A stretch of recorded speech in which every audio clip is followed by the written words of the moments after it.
जी, अस्सलाम वालेकुम। कैसे हैं आप? सब ठीक हैं, खैरियत से हैं? पहले तो मेरा नाम आतिफ़ है, आपको पता ही है। मैं पहले अपने यूट्यूब चैनल पे आता रहा हूँ और मैं आप लोगों को बताता रहा हूँ कि वीज़ाज़ किस तरह अप्लाई करने हैं। बैक हैंड पे मीन्स कि ये फ़र्स्ट टाइम ये है कि मैं आपके सामने आकर फ़ेस टू फ़ेस एक वीडियो बना रहा रिकॉर्ड कर रहा हूँ। तो अल्लाह का शुक्र है, मेरी कुछ चीज़ें ऐसी हैं इंशाल्लाह आगे जाके डिस्कस करूँगा, आपको बताऊँगा कि मैं वीडियोज़ बनाना क्यों मैंने बंद कर दी थी। तो खैर, आज का जो टॉपिक है वो ये है कि मैं मेरे साथ एक भाई हैं, मोहसिन भाई। इनका बहुत एक स्टोरी जो है बहुत आप लोगों के साथ ही रिलेटेड है।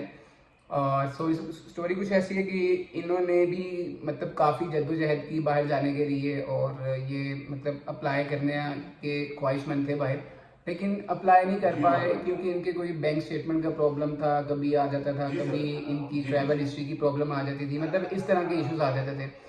तो बहरहाल आपको पता है आजकल पाकिस्तान के इश्यूज ऐसे हैं कि पॉलिटिकल स्टेबिलिटी नहीं है, जिसकी वजह से कोई भी एम्बेसी जो है वो जल्दी आपको वीज़ास देने में मतलब एतराती है कि हम आपको वीज़ा दे देंगे तो आप वापस नहीं आएंगे। तो बहरहाल मोहसिन भाई हमारे साथ हैं। इनका सीन मैं आपको पहले बता देता हूँ। इन्होंने ना काफ़ी दफ़ा डंकी लगाई, 2 दफ़ा डंकी लगा चुके हैं ये पाकिस्तान से। पहले ये ईरान गए, ईरान जाने के बाद ईरान में पकड़े गए। ये इन्होंने मुझे बताया था आज 2022 में, मुझे ये 22 के लास्ट में 23 के दरमियान, मतलब 23 के स्टार्ट में, ऑलमोस्ट 1 साल हो गया आपको ना। तो 1 साल बाद जो है इनका मेरे साथ कांटेक्ट हुआ, रिलेट मतलब चैनल के थ्रू, ठीक है। तो खैर उसमें ये हुआ कि इन्होंने रोमानिया से रिलेटेड पोस्ट देखी, मुझे इन्होंने एनकरेज किया कि आप क्या कहते हैं, मुझे बताएं कि मैं रोमानिया का केस किस तरह अप्लाई कर सकता हूँ। तो फिर मैंने उनको बताया कि हमारा जो हिसाब है वो सिर्फ अलग है, वर्क परमिट नहीं है, हम विजिट वीज़ा डील करते हैं। इंशाल्लाह इन फ्यूचर अगर हुआ तो आपको ज़रूर बताऊंगा। तो मुझे इनकी कुछ कंडीशन समझ नहीं आई, इनकी कुछ बातें समझ नहीं आई, क्योंकि 2 दफ़ा ये एक तो ईरान के बॉर्डर से वापस आए थे डंकी की सूरत में, और दूसरा जो है ये टर्की के अंदर एंटर होने के बाद जब ग्रीस के अंदर एंट्री मारने लगे थे। ये जो अभी आपको पता है कि रिसेंटली जो वाक़या हुआ ग्रीस के अंदर, जो शिप, ये उसका हिस्सा रह चुके हैं बेसिकली। तो बहरहाल इनका मेरे साथ जो कांटेक्ट हुआ था, तो अल्लाह का शुक्र है, तो मैंने इनको काफ़ी समझाया कि डंकी वाला जो सीन है ये तो आपकी ज़िंदगी के साथ एक गलत काम है। तो बहरहाल आप ऐसा करें, जो जिस तरह मैं कहूँगा आप उस तरह कीजिएगा, बाकी इंशाल्लाह अल्लाह ताला आपके लिए जो भी है बेहतर करेगा।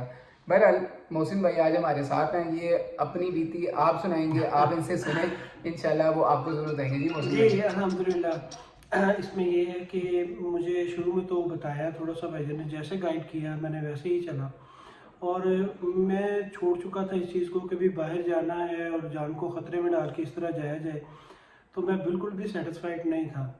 इन्होंने मुझे बाहर बताया और मुझे नहीं पता था कि ये मेरा जो ख्वाब है, ना सिर्फ यूरोप साइड का बल्कि जो कनाडा का मेरा एक्चुअल ख्वाब है वो पूरा हो जाए। तो इन्होंने जैसे जैसे बताया मैंने वैसे किया, और अल्हम्दुलिल्लाह इस वक्त ये मेरे पास कनाडा का विजिटर वीज़े का मल्टी एंट्री के साथ अप्रूव्ड मेरे पास ये वाला वीज़ा है, और ये आ चुका है। और मैं इंतहाई शुक्रगुज़ार हूँ कि आपने मेरे लिए ये किया, और मैं काफ़ी ज़्यादा इन चीज़ों से सफ़र हो गया था, और आपका आहिस्ता आहिस्ता क्योंकि हमारे यूट्यूब के ऊपर काफ़ी ज़्यादा लोग बैठे हुए हैं दूसरे भी, तो आप एतमाद नहीं कर सकते जल्दी, फेक न्यूज़ लेकिन चल रहा फेक न्यूज़ है। देखो। तो ये आपका जो है बिल्कुल इस तरह आपने जैसे किया है, बेहतरीन तरीके से इन्होंने मेरा लगवा के दिया है, और अल्हम्दुलिल्लाह अब मैं जा सकता हूँ और अपने ड्रीम को सच कर सकता हूँ, और बहुत शुक्रिया। नहीं सर, मेरी तो देखें जो हो सकता है तो मैंने किया आपके लिए, लेकिन डंकी वाले को मैं खासकर कहना चाहूँगा, जो लोग डंकी लगाते हैं वो इस चीज़ से परहेज़ करें। देखें एक्चुअली सीन इस तरह है कि अगर आप कोशिश करें तो कोई भी चीज़ आपके लिए इम्पॉसिबल जो है वो पॉसिबल हो जाती है, लेकिन कोशिश करने के ऊपर है। अगर आप अपनी ज़िंदगी को ख़तरे में डालकर और मतलब जो ड्रीम आप देख रहे हैं वो पूरा करना चाह रहे हैं, तो ज़िंदगी को ख़तरे में डालने की ज़रूरत ही नहीं है। आप एक कानूनी तौर पर जो एक तरीका है, जो एक एम्बेसी ने बताया हुआ कि अगर आप हमारी रिक्वायरमेंट पूरी करते हैं तो हम आपको वीज़ा देते हैं। तो अगर आप अपनी एक रिक्वायरमेंट ही पूरी नहीं करेंगे तो कोई भी एम्बेसी आपको वीज़ा नहीं देगी। उसी तरह इनका भी सीन इसी तरह था। इन्होंने 6 महीने, साल जो मेरे साथ चले हैं, इनकी मैंने एक स्टेप बाय स्टेप चीज़ें बनाई, रेडी करने के बाद जो भी इनका मैटर था, 2 कंट्रीज इनके ट्रैवल हुए हैं। इनका एक स्पेन का ट्रैवल है। इनका ख्वाब था बेसिकली जाने के लिए, शेंजन के अंदर। लेकिन मैंने इनके पहले 3 कंट्रीज़ के ट्रैवल वीज़ास लगवाए। ये पहले वहाँ ट्रैवल करके मलेशिया, थाई और इंडोनेशिया वगैरह वहाँ पे ट्रैवल करके फिर मैंने इनका स्पेन का वीज़ा अप्लाई किया। अल्हम्दुलिल्लाह ये स्पेन ट्रैवल करके आए। फिर मैंने इनको बोला कि अभी तो आप ट्रैवल करके आ गए, अब तो आप रुक गए वहाँ पे। कहते नहीं मुझे अब जाना है तो कनाडा जाना है। मतलब ये इनकी ख्वाहिश थी अब। लेकिन अल्हम्दुलिल्लाह अल्लाह ताला ने मेरी भी इज़्ज़त रखी और अब हमने जब इनका केस अप्लाई किया अक्टूबर के अंदर, बेसिकली अक्टूबर के अंदर अप्लाई किया और नवंबर में आई थिंक इनकी बायोमेट्रिक हुई थी। बायोमेट्रिक हुई तो उसके बाद अल्हम्दुलिल्लाह जनवरी के अंदर 24 जनवरी के अंदर 24 जनवरी को इनका जो केस है वो अल्हम्दुलिल्लाह अप्रूवल आई। और ये अप्रूवल हमारे सामने है मोहसिन भाई की।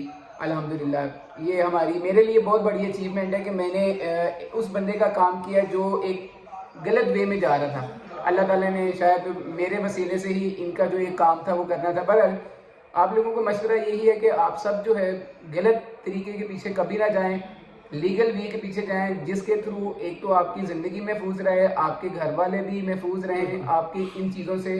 और बाद से मुझे ये कहते हैं कि यार मुझे काफ़ी अफसोस होता था जब मैं 2 दफ़ा गया हूँ, मुझे पाकिस्तान की स्टेबिलिटी देखकर नहीं होता था कि इस मुल्क में कुछ भी नहीं रह गया। लेकिन वाकई में वो तो हमें भी पता है इस मुल्क में कुछ भी नहीं है, यहाँ पे पॉलिटिकल स्टेबिलिटी ही नहीं है। लेकिन सर बात काट रहा हूँ, मैं लोगों को रिकमेंड करूँगा आपके जितने व्यूवर्स हैं कि वो एक दफ़ा आजमाएं, आपको देखें। और अल्हम्दुलिल्लाह मैं बहुत ज़्यादा सेटिस्फाइड हूँ आपके वर्किंग स्टाइल से। तो जो आप कहते हैं वो आप करते हैं।